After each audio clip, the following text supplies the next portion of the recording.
Hi guys, Jeff from Sippy Downs Mowers here. I've got a John Deere L110 ride-on mower in the workshop today. The customer that owns this mower was mowing out in his paddock one afternoon and all of a sudden the engine cut out. And he didn't know why, so he gave me a call. I went out and loaded up his ride-on, brought it back to my workshop.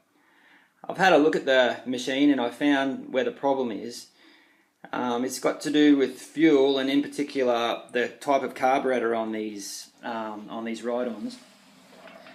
This particular ride-on's got a Kohler 17.5 horsepower single cylinder overhead valve engine, and it's got a carburetor which I'm just showing you now with an anti-after-fire solenoid on the bottom. I'm just going to point it out to you. That's the solenoid there.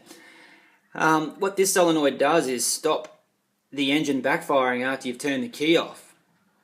There's a wire, a lead that goes to the bottom of this solenoid, and you can see the broken part here on the chassis.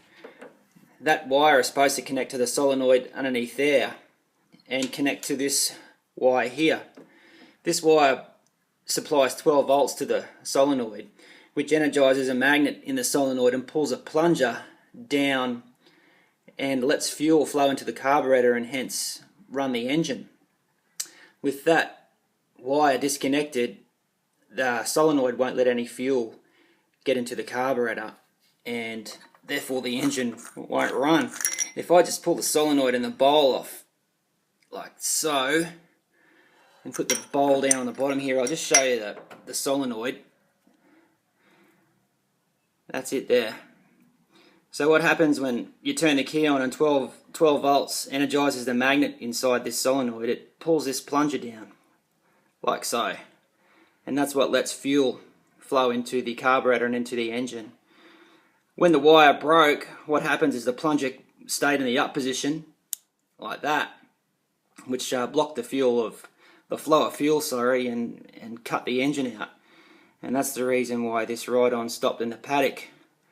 So I've got another fuel solenoid to put on this engine, so I'll do that, and then I'd say that will have fixed the problem. So I just thought I'd show you that. This is Jeff at Sippy Downs Mowers signing out. Thanks for watching.